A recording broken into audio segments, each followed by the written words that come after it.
Hello दोस्तों, स्वागत है आप सभी लोगों का पोकेमॉन ओमेगा रूबी के ब्रांड न्यू एपिसोड में। लास्ट एपिसोड में हम गए थे टीम मैग्मा के हाइड आउट में और वहाँ हमें टीम मैग्मा के लीडर ने दिया था एक बेकार सा कैमर अपडेट और हमें लीजिया के साथ अभी स्काई पिलर जाना था, लेकिन उससे पहले हमें स्टीवन से मिलना था। तो मैं आ चुका हूँ मुजदिप सिटी। तो चलिए स्टार्ट करते हैं आज का अमेजिंग एपिसोड। रुको जरा, सबर करो। नहीं।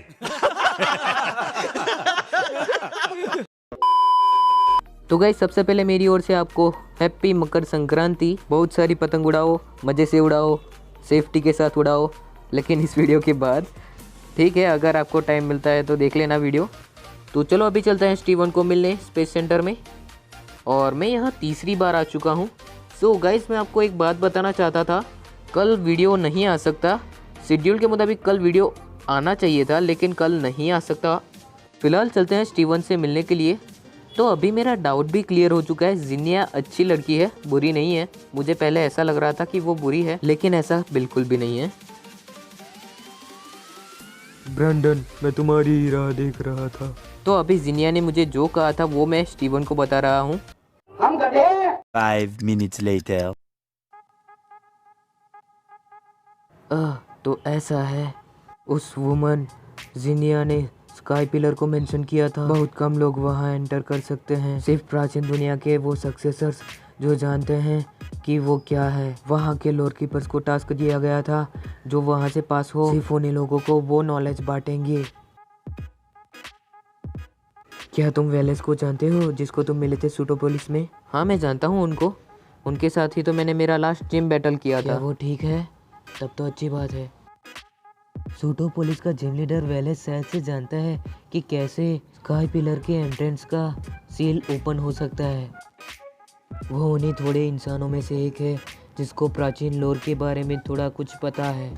मैं यहाँ रहूँगा और प्रोफेसर के साथ थोड़ा काम करूँगा, और आगे क्या करना है उसके बारे में हम सोचेंगे। वो लड़की जिनिया, मैं उस पर मेरी पूरी आशाएं नहीं रख सकता। हम खुद मीटियोराइट को रोकने के लिए कुछ नया रास्ता सोचेंगे और ढूंढेंगे।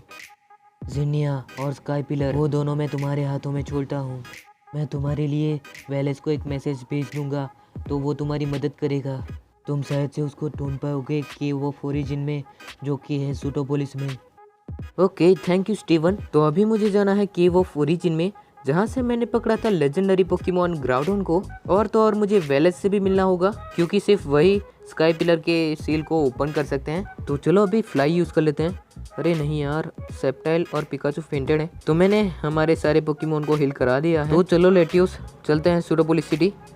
ये रही सूटोपोलिस सिटी, लेकिन तुम केव ऑफ ओरिजिन नहीं ले जा सकते। तो कोई बात नहीं, सूटोपोलिस सिटी में ही लैंड कर देते हैं। यस यार, मुझे तो ये हमारे लेटियोस का उड़ने का तरीका बहुत पसंद आता है। बहुत दिनों बाद अभी मैं आ चुका हूँ सूटोपोलिस सिटी में। तो देवियों और सज्जनों, स्वागत करो हमारा। हाँ। तो अभी मैं आ चुका हूँ केव ऑफ ओरिजिन में। तो चलिए चलते हैं। वेलेस कहाँ है यार तू? ओह, तू यहाँ ही है। इस दादाजी से बात कर रहा है। दादाजी, कितने ग्लोरियस इवेंट्स चल रहे हैं ना? क्यों, सच में? सच में? तो सोच लीजिए कि वो एक ट्री है। मुझे ये कभी नहीं पता था कि हमें ये मिलेगा एक ऐसे इंसान से जो कि कालोस रीजन से यहाँ विजिट करने आया था। मैं अच्छा हूँ ओल्ड मास्टर, इससे हमें एक बहुत ही अच्छा लर्निंग एक्सपीरियंस मिला। इसके लिए आपका बहुत शुक्रिया। ओह, तुम बहुत अच्छे हो मास्टर वेलेस। नहीं, आप भी अच्छे हैं। तो फिर अभी हमारे नए चैंपियन ब्रैंडन, तुम्हारा सूटोपोलिस में फिर से स्वागत है। ओए, स्टीवन ने मुझे सब कुछ बता दिया। क्या तुम स्काई पिलर जाना चाहते हो? ये सच है कि जो केव लीड करती है स्काई पिलर को, वो उनके ही हाथों से खुलेगा, जो कि पहले थे सूटोपोलिस के प्राचीन लोग। उनमें से मैं एक हूँ, या फिर ड्रैकोनिड्स में से एक, जो भी हो इनमें प्राचीन समय से रह रहे हैं। इनफैक्ट स्काई पिलर एक ऐसा स्थान है जहाँ रेक्वासा को बलि चढ़ाई जाती थी, जो है एक लेजेंडरी पोकेमॉन। और उसके बारे में सुना गया है कि वो है होएन रीजन का प्रोटेक्टर। प्राचीन ड्रैकोनिड लोग ही समन कर सकते हैं रेक्वाजा को स्काई पिलर पर। स्टीवन ने मुझे उस लड़की जिनिया के बारे में सब कुछ बताया। वो रेक्वाजा को रिवाइव करने के लिए ही ट्राई कर रही होगी। कुछ रीजंस की वजह से मुझे पहले स्काई पिलर जाना होगा। तो जब तुम्हारी प्रिपरेशन हो जाए तो मुझे ज्वाइन कर देना। मैं स्काई पिलर टावर मिलेगा रूट 131 के स्मॉल आइलैंड पर। थैंक यू वेलेस बताने के लिए। तो चलो अभी चलते हैं जल्दी से रूट 131 पर। अरे ये क्या हो रहा है? लगता है बर्फ गिरने वाली है।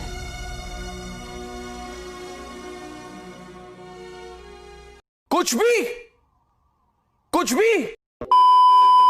चलो भाई, बहुत सारी बर्फ गिर गई। चलो अभी आगे बढ़ते हैं, रूट 131 पर चलते हैं जल्दी से। ओके, ये रहा रूट 126 और ये सीक्रेट मेडो है।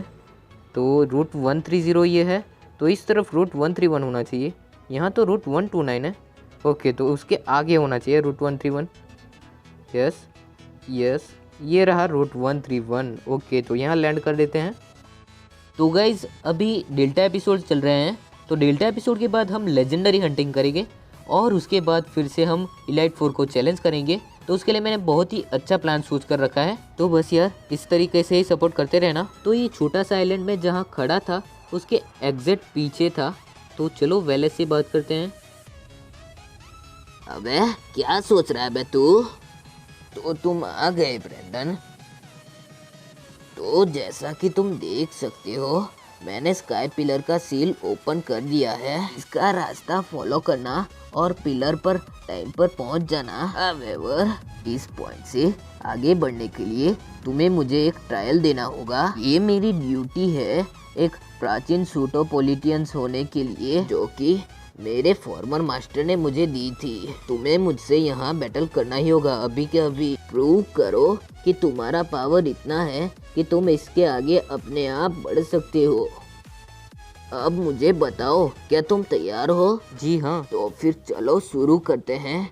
ओएन के चैंपियन, तुम जिसके पास होना चाहिए सबसे ग्रेसफुल आर्ट पोकेमॉन बैटल के लिए, मुझे तुम्हें मेरी असली ताकत दिखानी ही होगी। ये हुई ना बात वेलेस, तभी तो बैटल में मज़ा आएगा।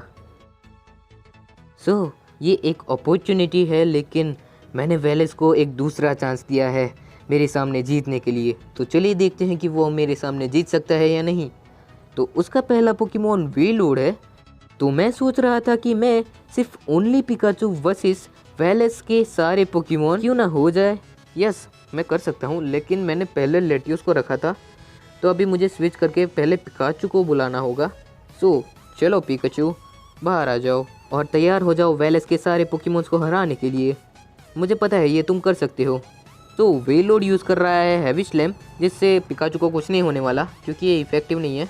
सो अभी थंडरबोल्ट से तो वेलोड ख़त्म होने वाला है। तो देखते हैं कि नेक्स्ट पोकेमॉन पिकाचू का क्या बिगाड़ पाएगा। और इसी दौरान हमारा अल्टारिया आ चुका है लेवल 78 पर और नेक्स्ट पोकेमॉन विस्कैश है। तो अब मुश्किल है विस्कैश के सामने जीतने के लिए, लेकिन आई शुड ट्राई। चलो रॉक स्मैश ट्राई करते हैं। चलो ठीक ठाक डैमेज तो मिल गया। अभी विस्कैश यूज़ कर रहा है अर्थक्वेक, तो इससे तो हमारा पिकाचू नहीं बचने वाला। तो ओनली पिकाचू वर्सेस वेलेस के सारे पोकेमॉन, ये तो फेल हो गया है। तो कोई बात नहीं, अभी सेप्टाइल को ही बुला लेते हैं। चलो सेप्टाइल, इस विस्कैश को लिफ ब्लेड से ख़त्म कर दो। हाँ यार, मुझे पता है ये तुम्हारे बाएं हाथ का खेल है। सो अब चैलेंज है ओनली सेप्टाइल वर्सेस वेलेस के सारे पोकेमॉन। तो देखते हैं अब नेक्स्ट पोकेमॉन कौन सा है। सो नेक्स्ट पोकेमॉन माइलोटिक है। तो माइलोटिक के सामने भी मैं हमारे सेप्टाइल को ही यूज़ करना चाहूँगा। और ये चैलेंज भी मुझे बहुत मज़ा आ रहा है। अपने आप को चैलेंज देने में बहुत ही ज़्यादा मज़ा होता है। तो इस बार मैं माइलोटिक को एक ही अटैक में ख़त्म करना चाहूँगा। Let's use leaf storm. Milotic, तुम कर सकते हो, रुको। नहीं यार, ऐसे तो हमारा सेप्टाइल आसानी से जीत सकता है। तुम्हारे पास कोई अच्छा पोकेमॉन नहीं है क्या वेलेस? दिखाओ अभी नेक्स्ट पोकेमॉन कौन सा है। अरे भाई साहब, नेक्स्ट पोकेमॉन टेंटाक्रुअल है। तो अब ऐसा तो एक्सपेक्ट मत करना कि मैं इतना भी बकवास बैटल दिखा दूंगा टेंटाक्रुअल वर्सेस सेप्टाइल का। सो टेंटाक्रुअल तो ख़त्म होने ही वाला था और अभी नेक्स्ट पोकेमॉन लूडिकोलो है। लूडिकोलो, तो जैसा कि आपको पता है लूडिकोलो भी एक ही अटैक में फेंट हो जाएगा। गाइस मैंने जैसा सोचा था वैसा नहीं हो रहा। इसकी 1 HP बच गई और ये काफ़ी अच्छी टक्कर दे रहा है हमारे सेप्टेल को। आइस बीम यूज़ किया है इसने। यार तेरे साथ बैटल करने में मज़ा आ गया आज, लेकिन अफसोस तेरी फेंटेड होने की बारी है। चल फेंटेड हो जा। दूधी को लो। तो इसी बैटल्स की वजह से हमारा सेप्टेल आ चुका है लेवल 78 पर। और अभी नेक्स्ट पोकेमॉन शायद से लास्ट होना चाहिए, और लास्ट पोकेमॉन gyarados है। अभी मजा आएगा ना भिड़ो। हाँ यार अभी मज़ा आएगा। gyarados वर्सेस सेप्टाइल, ये थोड़ा मुश्किल हो सकता है, तो मैं यूज़ करना चाहूँगा लीफ ब्लेड, क्योंकि लीफ स्टॉर्म से तो आसानी से gyarados हार सकता है। वो gyarados यूज़ कर रहा है आइस फैंग, जो कि सुपर इफेक्टिव है हम पे। क्या माइला फ्रोजन सॉलिड कर दिया रे हमारे सेप्टाइल को। मुझे लगता है फ्रोजन सॉलिड को तोड़ने के लिए मेगा इवोल्यूशन ही यूज़ करना होगा।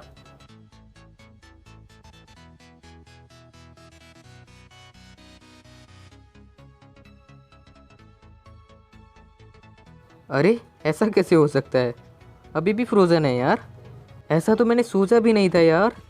सब्जी, gyarados ने यूज़ किया है आइस फैंग। gyarados तो मौके पे चौके मारने में पहला आता है रे बाबा। सो गाइज मैंने कभी नहीं सोचा था मेगा सेप्टाइल वर्सेस gyarados में हमारा सेप्टाइल हार सकता है यार। मेरे पास आइस हील था, मैं कितना बुद्धू हूँ। चलो छोड़ो कोई बात नहीं, हमारा एप्सोल उसका बदला ले लेगा। चलो एप्सोल यूज़ करो। Psycho cut dark type attack तो ज़्यादा इफेक्टिव नहीं होगी। एप्सोल तुमने हमारे मेगा सेप्टाइल का बदला ले लिया, थैंक यू वेरी मच। तो इसी बैटल की वजह से एप्सोल आ चुका है लेवल 72 पर, और जहाँ तक मुझे पता है मैंने वेलेस को हरा दिया है। मुझे हराने के लिए शुक्रिया। मेरे स्वर्गवासी प्राचीन सूटोपोलिस के लोग कभी पीछे नहीं हटते हैं बैटल में। जैसा कि मैंने तुमसे एक्सपेक्ट किया था ब्रेंडन, तुम एक एक्सीलेंट पोकेमॉन ट्रेनर हो। जो पोकेमॉन तुमने तुम्हारे बैटल में भेजे थे उस टाइम वो डांसिंग कर रहे थे एक मायावी हवा की तरह। Yet striking with the sudden surety of lighting from the blue। मतलब कि जब स्ट्राइक हो रही होगी तभी लाइटनिंग ब्लू सडनली होगा। ये देखकर अच्छा लगा जैसे तुम तुम्हारे पोकेमॉन को कमांड देते हो। इवन मैं तुम्हारा शिकार हूँ तुम्हारे जादू का।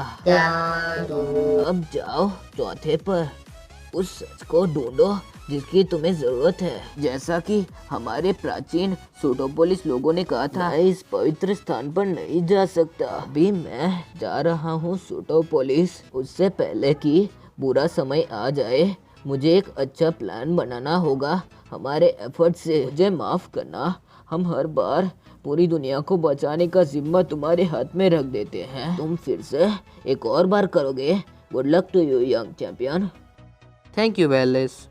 सो जैसा कि इस वेलेस ने कहा, हर बार मेरे हाथ में दुनिया बचाने का जिम्मा आ जाता है यार, तो इसको मैं प्रूव करके दिखा दूंगा। तो हीरो उसे कहते हैं जो दुनिया को बचाते हैं। तो हाँ, मैं एक और बार दुनिया को बचाऊंगा। यस, मैं कर सकता हूँ। चलो देखने दो, यहाँ से बहुत अच्छा सीन दिखता होगा। अरे कुछ नहीं दिख रहा।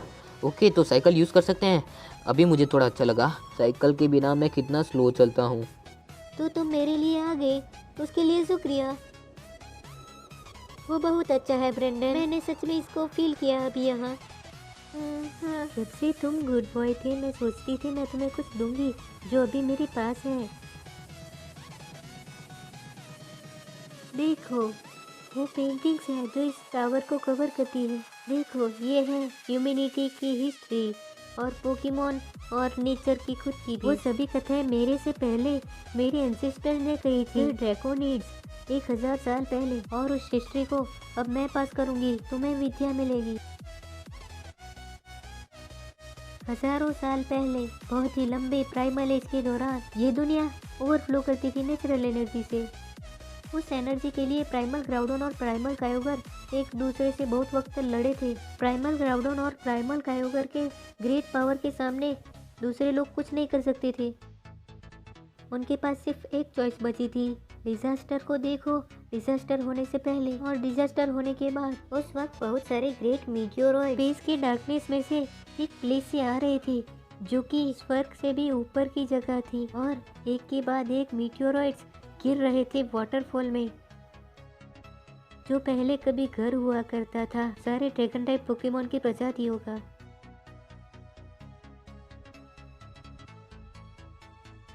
Okay, that's it. यहाँ पहले चैप्टर की कथा का अंत होता है। मैं तुम्हें अगली स्टोरी अगले फ्लोर पर सुनाऊंगी, वहाँ आ जाना।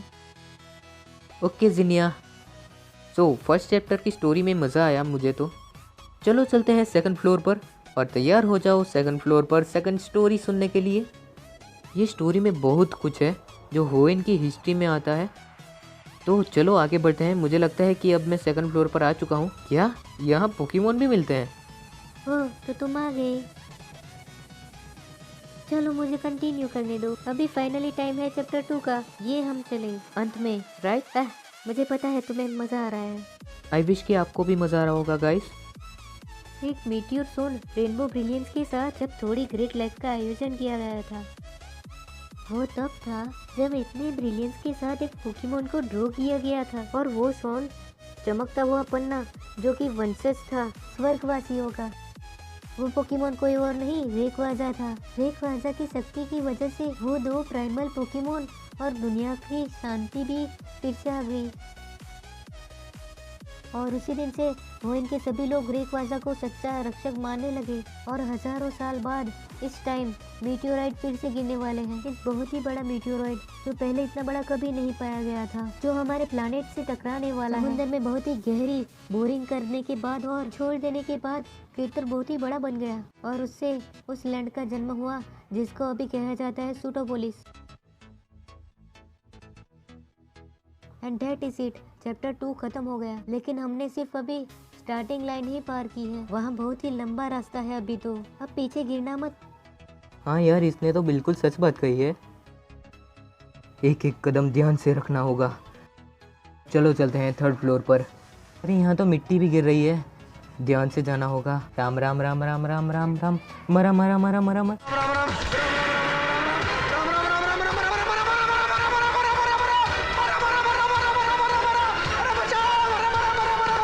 5 minutes later. मैं बच गया आखिरकार। अभी हम पहुंचे हैं हमारी कथा के बेस्ट पार्ट पर। सूटोपोलिस का जन्म ग्रेट मीटियोरॉइड स्ट्राइक की वजह से ही हुआ था। एक मीटियोरॉइड की वजह से पहली बार इंसानियत को इतना बड़ा नुकसान हुआ और इतने डिजास्टर आए थे।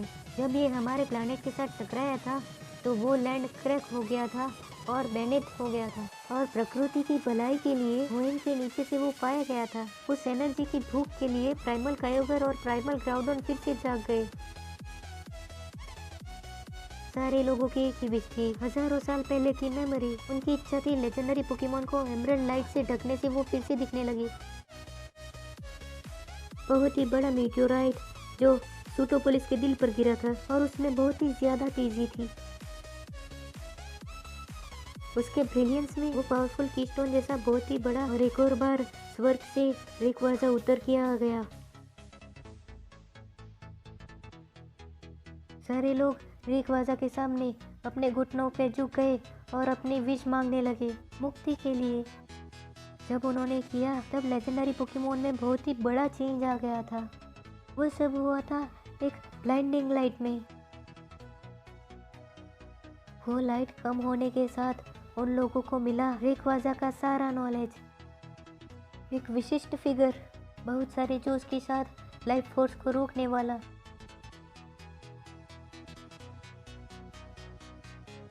ये इंसानियत की इच्छा थी जिसकी वजह से रेकवाजा का ट्रांसफॉर्मेशन हुआ एक रेनबो स्टेन के चेहरे में। हाँ, एक इच्छा जिसे छुआ नहीं जा सकता ऐसी चीज और जिसे आँख से भी नहीं देख सकते। और उसी इच्छा की वजह से सारे लोग और पोकेमोन एक साथ मिलकर लेजेंडरी पोकेमोन के अपीयरेंस को चेंज करने की कोशिश कर रहे थे। क्या ये तुम्हें कुछ याद दिलाता है? नो। दैट्स राइट, वो मेगा इवोल्यूशन के जैसा है ना? ओके, तो लगता है कि थर्ड चैप्टर भी ख़त्म हो चुका है गाइस।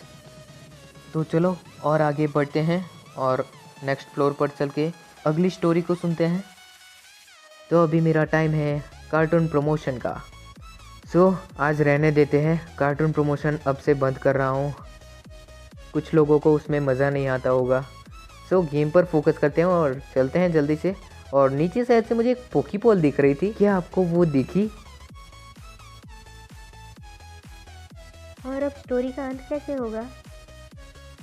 ट्रांसफॉर्म होने के बाद सारे लोगों की ऐसी विश थी कि रेकवाजा उनको डिजास्टर से बचाए। रेकवाजा ने एक और बार प्राइमल ग्राउडन और प्राइमल कायोगर का सामना किया। गोल्डन फिलामेंट्स और वो स्प्रैंग जो उसकी बॉडी से पूरे आसमान को कवर कर लेता था। एक एमरल्ड ने पूरी एरिया को चमका दिया था। एक भयानक हवा चल रही थी। हवा और एमरल्ड लाइट ने प्राइमल ग्राउडन और प्राइमल कायोगर का पावर ले लिया। उनके प्राइमल पावर खत्म हो जाने की वजह से वो दोनों जमीन और समंदर की गहराइयों में अदृश्य हो गए। रेकवाजा ने उनको जाते हुए देखा और उनका अपीयरेंस फिर से रिगेन कर दिया और फिर से वो स्वर्ग के ऊपर चला गया जहाँ से वो आया था। इस सीरीज के सारे इवेंट्स का विटनेस एक लंबा विजिटर जो बहुत दूर से आया था। उसने कहा था, ये है डेल्टा।